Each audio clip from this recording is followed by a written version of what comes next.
Iran, যে নামটা শুনলে যেন কাঁপন ওঠে পশ্চিমাদের মাঝে, যে দেশকে দমাতে কে তার পেছনে লাগেনি। বিশ্বমোড়ল যুক্তরাষ্ট্র থেকে শুরু করে ইউরোপ সবাই যেন উঠে পড়ে লেগেছে ইরানকে দুর্বল করতে, কিন্তু ইরান যেন অনড়।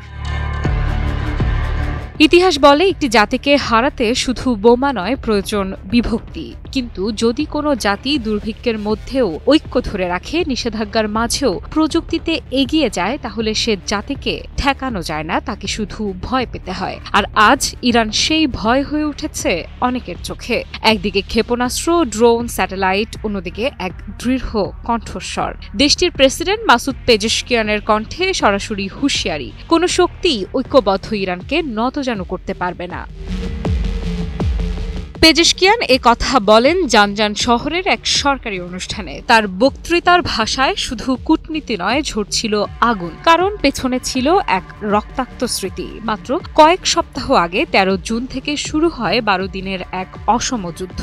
এক পাশে ছিল ইসলামী প্রজাতন্ত্র ইরান, অন্য পাশে যুক্তরাষ্ট্র ও ইসরায়েলের এক যৌথ সামরিক অভিযান, ড্রোন হামলা, সাইবার আক্রমণ, স্পেশাল অপস ইউনিট, স্টেলথ যুদ্ধবিমান সবই ব্যবহার করা হয় তেহরানকে চুপ করাতে। কিন্তু তেহরান চুপ থাকেনি, বরং তাদের প্রতিরোধ ছিল কৌশলী। পেজেশকিয়ান বলেন, আমাদের সেনাবাহিনী, আইআরজিসি, পুলিশ, জনগণ, বিজ্ঞানী সবাই একসঙ্গে লড়েছে, একবারের জন্য পিছু হটেনি। এ সময় তিনি সরাসরি কটাক্ষ করেন ইসরায়েলের অজেয় আয়রন ডোমকে এবং যুক্তরাষ্ট্রের প্রযুক্তিগত শ্রেষ্ঠতাকে। ইরানের প্রেসিডেন্ট বলেন, ওরা ছিল যন্ত্রে শক্তিশালী, কিন্তু আমরাই ছিলাম মনোবলে দুর্জয়। এই বক্তব্য শুধু একজন রাষ্ট্রপতির ভাষণ নয়, বরং এক রাষ্ট্রের জবাব। যারা ভাবে নিষেধাজ্ঞা দিয়ে ইরানকে দমন করা যাবে, তাদের জন্য এটা ছিল উপযুক্ত জবাব।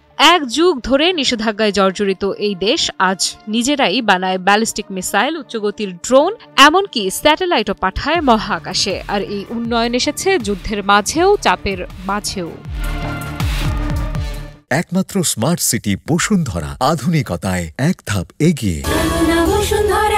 পেজেশকিয়ানের এই কথার পেছনে রয়েছে এক রাজনৈতিক অভিজ্ঞতা। তিনি নতুন মুখ নন, দীর্ঘদিনের পার্লামেন্টের সদস্য, সাবেক স্বাস্থ্যমন্ত্রী। কিন্তু আজ তার কণ্ঠ আরও দৃঢ়, কারণ তিনি জানেন রাষ্ট্রপতি হিসেবে এখন তার দায় কেবল উন্নয়ন নয়, প্রতিরক্ষা, প্রতিরোধ এবং মনস্তাত্ত্বিক লড়াই সবই। তিনি বলেন, আমাদের জাতি যদি ঐক্যবদ্ধ থাকে, কেউ আমাদের রুখতে পারবে না। এই একটি বাক্য যেন গোটা জাতির যুদ্ধনীতি। তবে এখানেই শেষ নয়। পেজেশকিয়ান এই সংকটের মাঝেও শান্তির বার্তা দিতে ভুল করেননি। তিনি পরিষ্কার করে বলেছেন, ইরান কখনো যুদ্ধ চায় না, কিন্তু যদি চাপ আসে জবাব দিতে তারা দ্বিধা করে না। তার কথায়, আমরা আলোচনার পথ খুলে রাখি, কিন্তু অপমানের পথ বন্ধ করে দেই। এ এক কৌশলী ভারসাম্য যা আন্তর্জাতিক কূটনীতিতে অত্যন্ত বিরল। আফ্রিদা ইফরাত, নিউজ 24।